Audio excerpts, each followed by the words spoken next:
अस्सलाम वालेकुम नाज़रीन, एक और प्रोग्राम के साथ आपका मेज़बान इंतज़ार हैदरी हाजिर खिदमत है।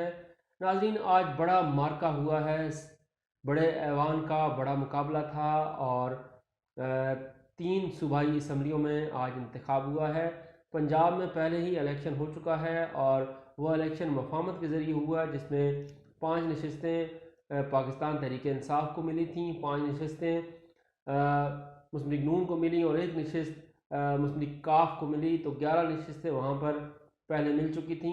अलबत्ता खैबर पख्तूनख्वा, सिंध और बलूचिस्तान असम्बली के आज इंतखाबात होने थे और वहाँ से सेनेटर्स का इंतखाब होना था, जबकि इस्लामाबाद की 2 नशस्तों पर भी इलेक्शन होना था। तो आज एक बड़ा अपसेट हुआ है इस्लामाबाद में और यूसुफ रज़ा गिलानी जो हैं वो कामयाब करार पाए हैं और हफीज़ शेख जो हैं वो नाकाम हो गए हैं। और यूसुफ रज़ा गिलानी को 169 वोट पड़े, जबकि उनके मद्दे मुकाबिल वफाकी वज़ीर ख़जाना हफीज़ शेख 164 वोट ही हासिल कर सके और 6 वोट जो हैं वो ज़ाया हो गए।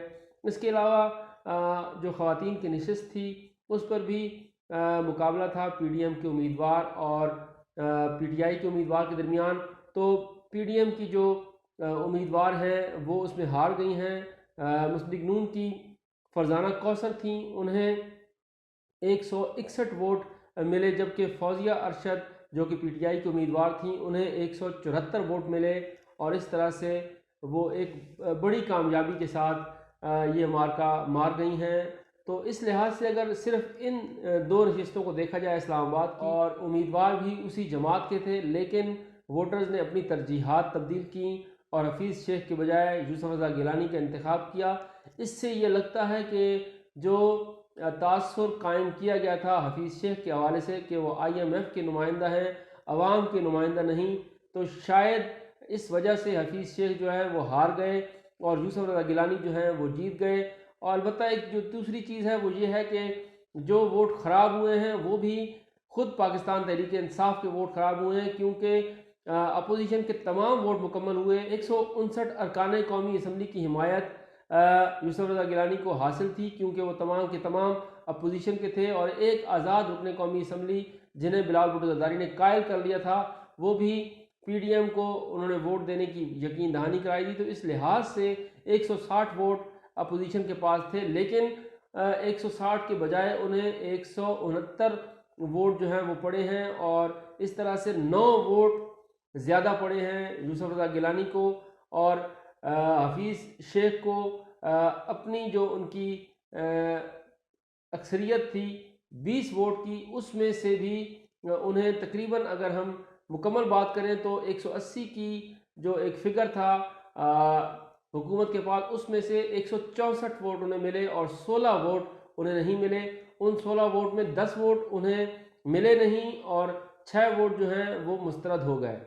तो एक बात तो ये तय हो गई है कि जो तासुर हफीज़ शेख के हवाले से कायम किया गया था और काफ़ी हद तक वो बेहतर भी था, या हम उसे ये कहें कि मौसर भी था कि वो IMF के नुमाइंदा हैं और मुल्क में जो मौजूदा महंगाई है उसकी बुनियादी वजह उन्हीं की पॉलिसियाँ हैं।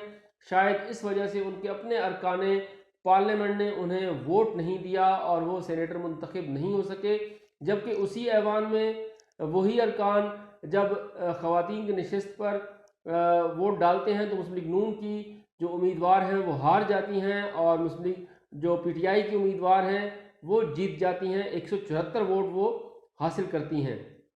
तो एक बात तो यहाँ पर ये वाज़ेह हो गई, लेकिन एक और जो मामला है जिस पर अभी तो फिल वक्त बहुत मुबारकबादें दी जा रही हैं, लेकिन ये कब्ल अज़ वक्त होगा कि यूसुफ रज़ा गिलानी तो इंतखाब जीत गए हैं और यूसुफ रज़ा गिलानी जो है वो चेयरमैन सेनेट भी बन जाएंगे। तो ऐसा इतना आसान नहीं होगा, क्योंकि PTI की एक बड़ी तादाद जो है वो अब ऐवान बाला में आ जाएगी और उनके साथ जो उनकी इत्तेहादी जमात है बलूचिस्तान अवामी पार्टी, उनके भी एक बड़े सेनेटर्स जो हैं वो इस ऐवान में आ जाएंगे। तो इतना आसान नहीं होगा चेयरमैन सेनेट मुंतखब करना।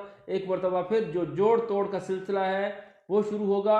आज जो इंतखाब हुआ है सिंध की सूबाई असम्बली में, बलूचिस्तान की सूबाई असम्बली में और खैबर पख्तूनख्वा की सूबाई असम्बली में, ज़रा मैं आपके सामने वो तफसीलात भी रखना चाहता हूँ। इस्लामाबाद में जो आपके सामने मैं अर्ज़ कर चुका हूँ कि 2 नशिस्तों पर इलेक्शन था। उन दोनों नशिस्तों पर एक पे PTI की उम्मीदवार जीती हैं और दूसरी पर यूसुफ रज़ा गिलानी कामयाब हुए।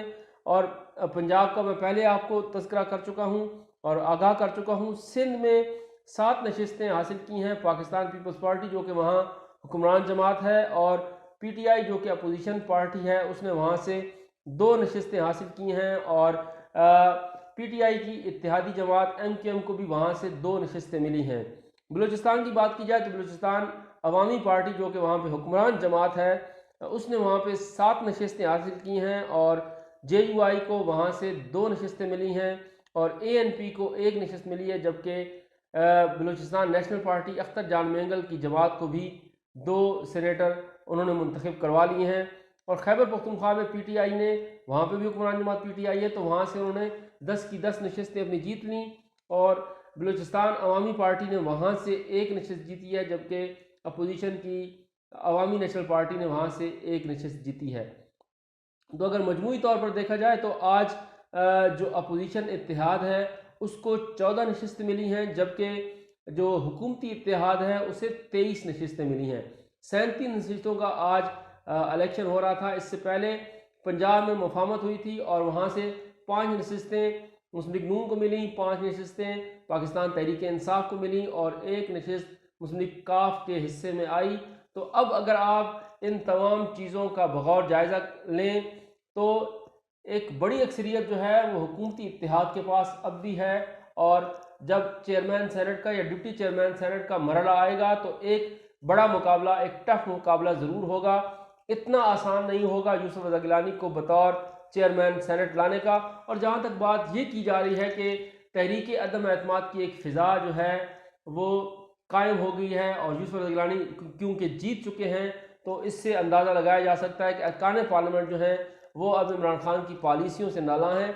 लेकिन यहाँ पे ये बात बहुत ज़रूरी है कि अगर इमरान खान की पॉलिसियों से उनके अपने अरकान नाला होते तो फिर 174 वोट जो उनकी खातून उम्मीदवार हैं फौजिया अरशद उन्हें फिर न पड़ते, और नून की जो उम्मीदवार थी फरजाना कौसर उन्हें सिर्फ 161 वोट न पड़ते, तो फिर ये मामला भी जो है वो सामने आता। तो इसलिए हम तो बात करेंगे जो ग्राउंड रियलिटीज़ हैं, और ग्राउंड रियलिटीज़ ये हैं कि हफीज़ शेख को जो मात हुई है और जो यूसुफ रज़ा गिलानी ने जो जीत हासिल की है उसकी बुनियादी वजह मुआशी पॉलिसियाँ हैं जिनसे मुंतखब नुमाइंदे तंग थे और वो अपने हलकों में जवाब नहीं दे पा रहे थे, और शायद इसी वजह से उन्होंने इसी बात का इंतकाम लिया है। लेकिन इसके साथ साथ जो एक और अहम बात है वो ये है कि जरताज गुल का जो वोट है वो भी मुस्तरद होता है और शहरियार अफरीदी का वोट भी मुस्तरद होता है, और इस तरह से 4 दीगर वोट जो हैं वो भी मुस्तरद होते हैं। लेकिन यहाँ राना सनाउल्लाह ने एक बड़ा दावा किया है। उन्होंने क्या दावा किया, ज़रा आप ये मुलाहिजा फरमाएँ। तो बाकी जो है यह काफ़ी अफवाह ये गर्म है कि प्राइम मिनिस्टर साहब ने और जरताज गुल साहब ने जो है वो टिक मार की है अपने वोट को। जी शहरयार अफरीदी साहब जो है अब ये बात उनकी तो तस्दीक हो गई है, बाकी तो अफवाह है जरताज गुल साहबा के मतलब और प्राइम मिनिस्टर साहब के मतलब। और ये बात भी वैसे उन्हीं के जो लोग हैं PTI के वही ये बात सरगोशों में ये बात कर रहे हैं। तो नाजरीन, राना सनाउल्लाह ने तो ये भी दावा कर दिया कि खुद इमरान खान का वोट भी जो है वो मुस्तरद हुआ है। अब उनका वोट मुस्तरद हुआ है या नहीं, अलबत्ता 6 वोट हुकूमती इत्तेहाद के हफीज़ शेख को डालते हुए मुस्तरद हुए हैं और 5 वोट मुस्तरद हुए हैं। जब ख़वातीन नशस्तों पर वो वोट पोल कर रहे थे तो वहाँ पे 5 वोट मुस्तरद हुए हैं। ज़्यादा मिला है मुस्लिम लीग नून की उम्मीदवार फरजाना कौसर को 160। मैंने जैसे पहले बताया कि उनको उनकी हिमायत हासिल थी, लेकिन उसके बावजूद 1 वोट ज़्यादा मिला है।